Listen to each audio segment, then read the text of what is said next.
strength and the weakness is basically for the internal audit, which talks about what you can do better as a business.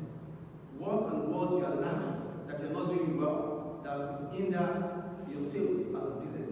These are the strengths and the weakness of a business. That means what are those things your competitors are doing better than you, your weakness? What are those things that you're doing as a business that is making you ahead of your competitors? That is strength. Today we have to go to the external audit.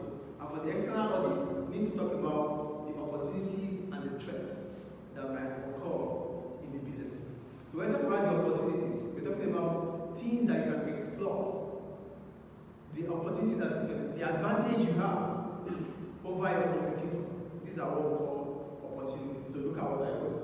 These are the external audits which the business might seek to increase your revenue or reduce cost. So when we talk about external audits, talking about opportunities. We're talking about how a firm could seize the opportunity in the market to reduce its cost or to increase its revenue. Two things here. Reduction of cost or increasing your revenue. These are the opportunities you have. So opportunities will come. And when it comes, the two things you should think about is how can we as a firm reduce our costs? How can we as a firm increase our revenue? Those are the two things. Is it clear? And I think you know what revenue is. Your sales, your total your sales multiplied by the quantity of output. Right? And your cost, which can be either your fixed cost or your variable cost. When you add them together, you have your cost. So how can you reduce your cost? Because when you are able to reduce your cost as a firm, you will increase your profits. And when you are able to increase your revenue as a business, it could allow you to increase also what? Your profits. And it can lead to expansion. I think that is clear. So what are those things we should look at for that will increase our revenue or reduce our cost? One, a new overseas market opening up due to political change. Whenever there is a change in government or in governance of the country, it might give opportunity to new businesses to come in. Do you understand? So the new government might encourage a lot of businesses to come establish or to come start up because there's a new government.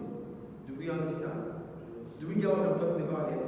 Taking Libya as an example, there's a new government now that has been there for over almost 6 or 7 months. I don't want to mention it here. So, because the new government is in here now, it might allow a lot of business people to come in. And changing the new government, so changing the present government to a new government, might also allow new businesses to come in. That is an opportunity in the market. Is it clear? Is it clear, guys? Yes. So, a fall in the cost of essential raw materials. When the cost of raw materials fall, what happens? You will be able to buy at a cheaper price. Yes or no? Yes. And that increases your revenue because you will be able to sell at a lower price or you sell at the same price but increase your profit. A lower cost of production, that means if the cost of raw materials reduces, what happens? You might sell at a lower price or you sell at the same price but your profit will increase. Do we get it? Yes. Do we get it, please? Yes. The third one. A fall by a major rival, your competitors. Oh, let's say, competitor A, this is our major rival, we are at the top together.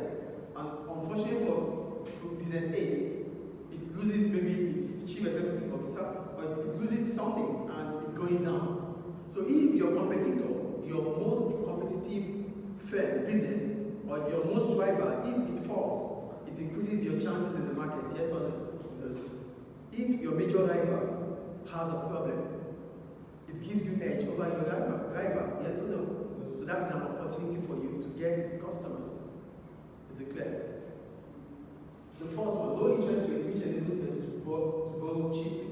When the interest rate falls, because what is an interest rate? The interest rate is the price for savings or borrowing. The price at which you pay if you want to borrow, the price at which banks have to pay you if you are having a fixed deposit with them.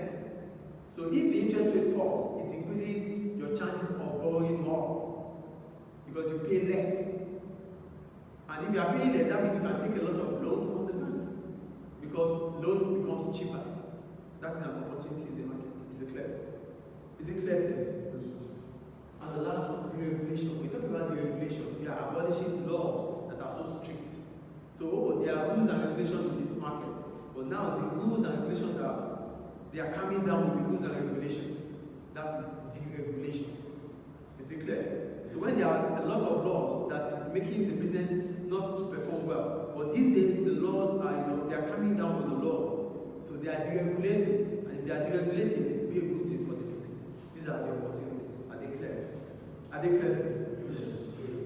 Now go to the threats. When you talk about the threats, we're talking about the problems the business might face that would hinder the performance of the business. The problems the business would face that might hinder the performance of the business. That is what we call threat.